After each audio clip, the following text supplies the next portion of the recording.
Hello, this is Edith Newmeyer, and I am the author of the book, The Mystery of Adam.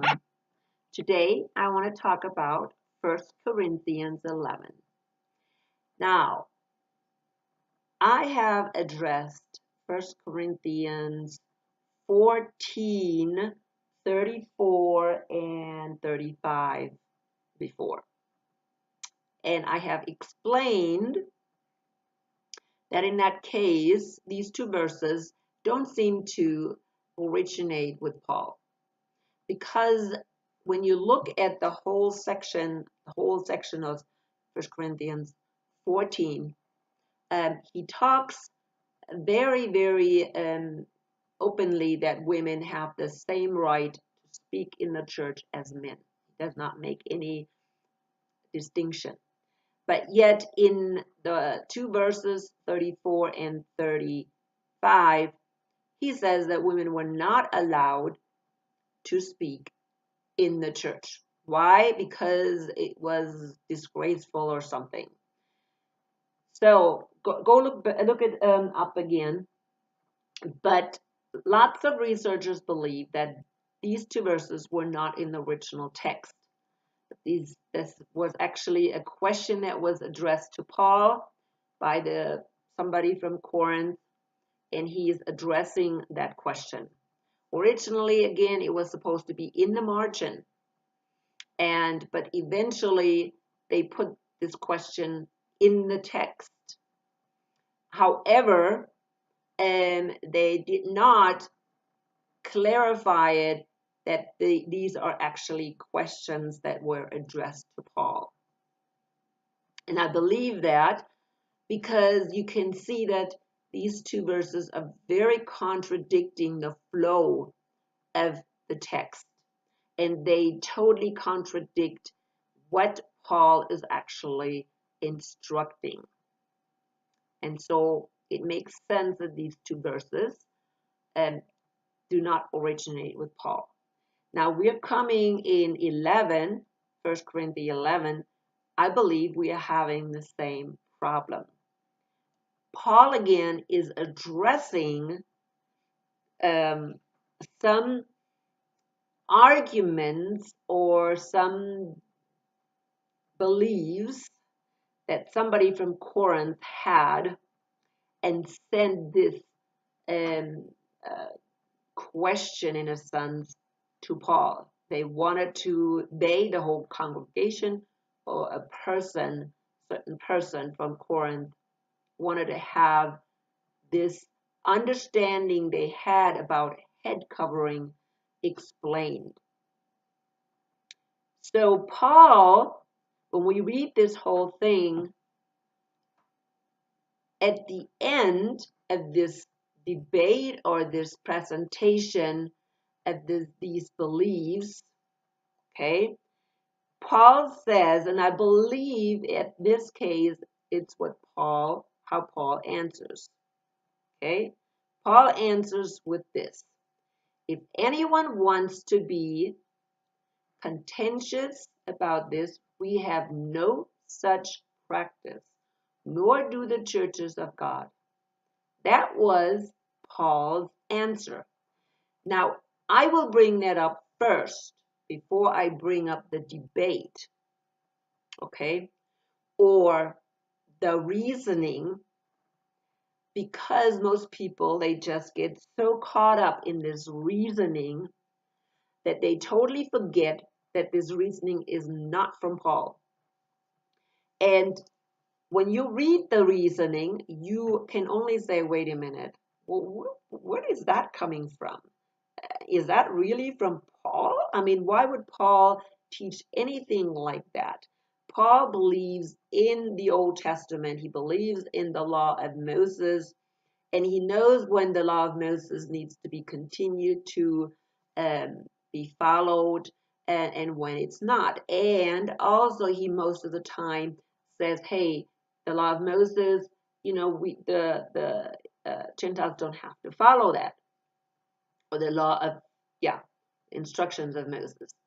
But in this case, people seem to get so caught up in these things that they forget what Paul is saying. And that's why I'm reading verse 16 first. If anyone wants to be contentious about this, we have no such practice. Okay? So whatever I'm going to read from the beginning, he says we don't have practice like that. All right? Again, my headline here in the NIV is uncovering the head in worship. Okay? Addressing that. So it says in 11, follow my example as I follow the example of Christ. That's what Paul is saying. I want you to follow my example as I follow the example of Christ. Okay, so Christ is always the example. So have you ever heard anything about this stuff from Christ? Did he ever preach anything about head covering? We're going to say nope. Okay, neither do we see anything like that in the law of Moses. Law of Moses does not address head covering whatsoever. And I know if it would have covered it, then Paul would have said, no, that does not apply anymore. But it doesn't. And so therefore, this is really strange.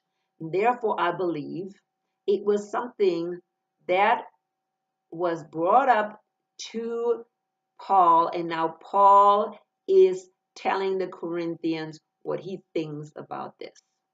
Somebody brought this up. Somebody wrote this to Paul because somebody thought that was important. And Paul says, no, we don't have anything like that. Again, let's read it. If anyone wants to be contentious about this, we have no such practice. Okay, so here's it. Because people get all hyped up over this. Okay, and some people think this is from Paul, and so Paul wants women to cover their head. How many still believe that women should cover their head? Head covering was a cultural practice. Again, it was not instructed by Moses to do so. So if the Jewish women covered their head, it was because of cultural reasons. It was a cultural practice because they lived in a Hellenistic society, and therefore they covered their head when they went in public. Okay, so Hellenistic or Greek Roman culture, told women to cover their head when they went into public. Okay, now Roman culture became more loose, and so many women didn't cover their head in public. But in the Roman culture, especially in the Greek culture, that's what was the tradition. So somebody is writing here, or Paul is saying here, verse 2, I praise you for remembering me in everything and for holding on to the traditions just as I passed them on to you. Okay? So that's what he's telling them. I'm thankful that you're holding on to the traditions that I passed on to you. So then it continues in verse 3. Now, I don't know about this verse, if this verse is still the instructions of Paul, or if that's already something that somebody wrote him. It says, but I want you to realize that the head of every man is Christ, and the head of the woman is the man, and the head of Christ is God. Okay, we've seen this kind of order before with Paul, and I don't want to really get into details with it right now. I'm just going to shortly address it. Of course, we need to know about this word head, which is in the original text kephale, and it has actually nothing to do with authority. Now, I have addressed this authority thing in the English language before. In the English language, head most often has to do with authority, having authority over. When I have the head of the state, the head of whatever, usually in an organization, they have authority over the rest of the people. Now, if we talk about the head of the river, of course, the head of the river doesn't have authority over the rest of the river. Okay, so it can actually also mean that there's not necessarily authority involved with this head. Now, does my head have authority over my body? I'm not quite sure about that, because the head cannot do anything without the body. Okay, and so the head depends on the body. The head depends on the information the body is giving him. Okay, so yeah, I think, but in the English language, when we talk about head, we always jump to the conclusion that it has something to do with authority. So this authority thing is very important, because this authority thing has something to do with the head covering. Okay, so many people come to the conclusion that this also has something to do with authority. However, really, the better translation for this word kephale is actually origin or source. So we can say that the source of the man is Christ, and the source of the woman is the man, and the source of Christ is God. Okay, so we can understand it, or origin, if we replace it with origin. So we can understand it in that a little bit better. However, of course, in my case, I don't believe that the woman, or the man is the source of the woman, or even the origin of the woman. Okay, the man and the woman have the same origin, and that origin was the first human being. Okay, but even during Paul's time, there were people that didn't believe that. They believed that the man was created first. And so they can say, okay, you know what? The man was created first. And so therefore, jump to the conclusion he has authority over the woman. Okay, I don't want to get too deep into this. I'm interested in showing that these next verses that we are reading are absolutely, and we don't have to argue over the third verse at this point. But the rest of the verses, all the way to 16, absolutely do not make sense at all.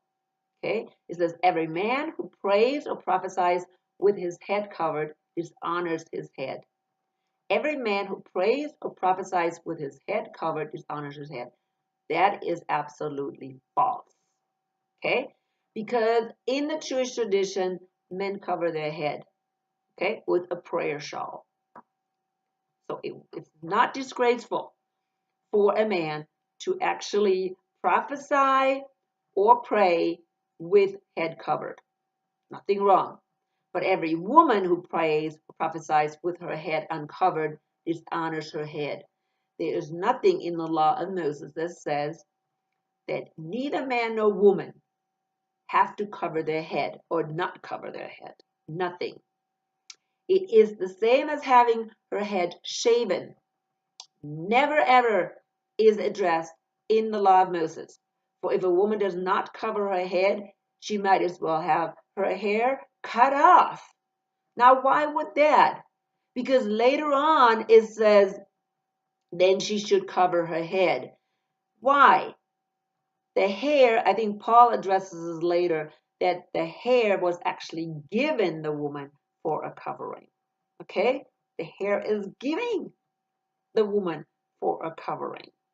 So why would somebody shave the hair of the woman when the hair was naturally giving as a covering? Does not make sense. Nothing here absolutely makes sense. And I cannot imagine that Paul was the author. The Paul, who the rabbi of rabbis, actually gets into this kind of argument or discussion. At one time, he says, do not get caught up with endless genealogies. Okay, and this is just as ridiculous. Getting caught up into this nonsense is absolutely it's dumb. It's dumb. It's wasting time. Okay, it's wasting time when we are actually talking about, the church, the gathering of the believers. Then in verse 7 it continues, a man ought to not cover his head, since he is the image and glory of God, but woman is the glory of man. Now, does that really originate? You think that really originated from Paul? I don't believe it. Because it says, since he is the image and glory of God. Well, guess what? The woman is just as much the image in the image, of God. Now, but the woman is the glory of the man. Why would the woman be the glory of man? That is so unbiblical. You cannot find that anywhere in the Old Testament or like in Genesis. What you find in Genesis is that both of them are in the image. And so it says, a man ought not to cover his head because he is in the image and the glory of God. It does not make sense. 8, for a man did not come from woman, but woman from man. See here, of course, I don't believe that at all. Okay, the man did not come from the woman, yeah, but woman came from man. No, I don't believe that. Okay, but that's what they believed in those days. I mean, whatever that person believed that the woman actually came from the man. That's not what the Bible says. But see, this is where we get extreme confusion. Then when we go back and try to understand Genesis. Okay, Genesis tells clearly in Genesis 2, we clearly see that this first human being was not a man, okay, a male being, and that the woman and the man did not come in existence until the woman was taken away from the man, okay, so both of them were originally there. So then it says, neither was man created for woman, but woman was for the man. No, that is wrong as well. Okay, the woman was not created for the man. Well, both were created in a sense for each other, but not necessarily. Oh, the woman was made for the man. No, not in that sense. Okay, and that he can rule over her or dominate her. Okay. Then it says, but woman, man. Neither was man created for woman, but woman for man. It is for this reason that the woman ought to have authority over her own head. Can you believe it? To show that, see, this is now the logical conclusion is now, oh, wait a minute, the man has authority over the woman, and the woman has to wear something on her head to show that somebody else has authority over her. I mean, this is like ludicrous and ridiculous assumptions because of the angels, he says. She should have some authority over her head because of the angels. Never read anything like that in the Bible. Never. I mean, in the Old Testament. Nevertheless, in the Lord, woman is not independent of man, nor is man independent of woman. For as woman came from man, so also man is born of woman. But everything comes from God. So here somebody is finally realizing, wait a minute, everything comes from God anyway. Why are we making this big stinky fuss? But then it continues to say in 13, judge for yourselves. Is it proper for a woman to pray to God with her head uncovered? No, there's nothing saying that. Judge for yourself. Is it proper for a woman to pray to God with her head? Here's a question. Does not every does not does not the very nature of things teach you that if a man has long hair, it is a disgrace to him, but that if a woman has long hair, it is her glory, for long hair is given to her as a covering. Hey, here it says the long hair is given to her as a covering, and then somebody says, well, cover the hair. Does that make sense? It does not make sense. Now remember, punctuation did not exist in the original text. So all these question marks and this stuff didn't even exist either. But this absolutely does not make sense whatsoever.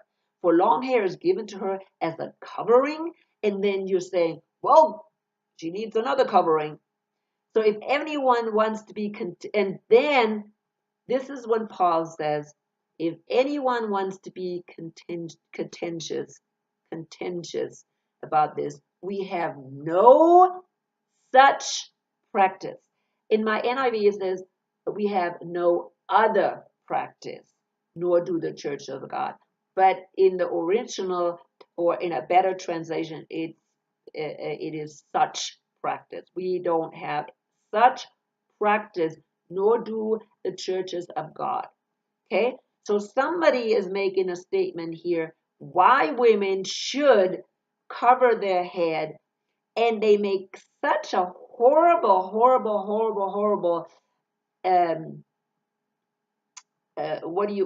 how do you say that, points, such horrible points why women should wear a head covering, that finally Paul says, and I believe it's Paul, if anyone wants to be contentious about this, we have no other practice.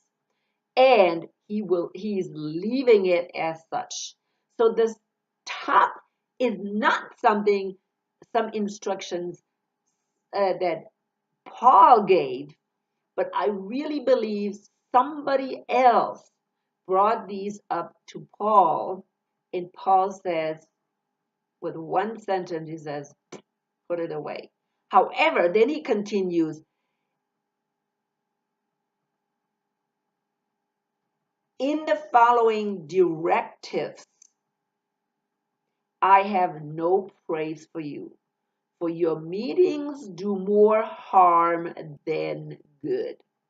Okay? And then he explains, in the first place, I hear that when you come together as a church, there are divisions among you, and to some extent, I believe it. And to some extent, I believe it. No doubt there have to be differences among you to show which of you have God's approval. See, here he is saying, you have so much divisions. Here I want to correct you, especially when it comes to the Lord's Supper, which he is then explaining. So these Corinthians had their own understandings about things, and he put away this stuff with head covering right away and said, no, we don't have such practice. Come on, look at all the stuff this person brought out, with, again, here it says, a man ought not to cover his head since he is the image of glory of God. And I think it also says here that it is disgraceful for a man to cut his hair. Okay, it was not disgraceful in the Jewish culture to have long hair. Okay, or it says it's disgraceful for a man to have long hair, and in the Jewish culture, it was not disgraceful for a man to have long hair. It wasn't not. Okay, now we know specifically Nazarenes, when they took a vow. We know about Samson, that he did not cut his hair. Okay, and we know from a lot of even today Jewish Orthodox um, uh, rabbis or Orthodox Jews do not cut their hair. Okay, there is nothing wrong. It's not disgraceful. It's not dishonoring anybody. So all this stuff that somebody addressed to Paul is nothing but Hellenistic Greek Roman practices. Okay? And Paul is clearly saying in verse 16, I do not want to have anything to do with this. Okay? Okay, forget about it. We do not have any such practice, and I never taught you any such practice, about this stuff that you just brought up. So again, I believe Paul could have not been the author of these things because they're not biblical. They're addressing Greek culture. And so why in the world would Paul say, hey, it's disgraceful for a man to cover his head while prophesying and praying when it was Jewish custom? So I want to finish up today and give me your comments and leave any comments, on the bottom. And again, let the Holy Spirit guide you in this. And I really enjoy your comments, and I really do appreciate everybody that's commenting. I'll talk to you soon.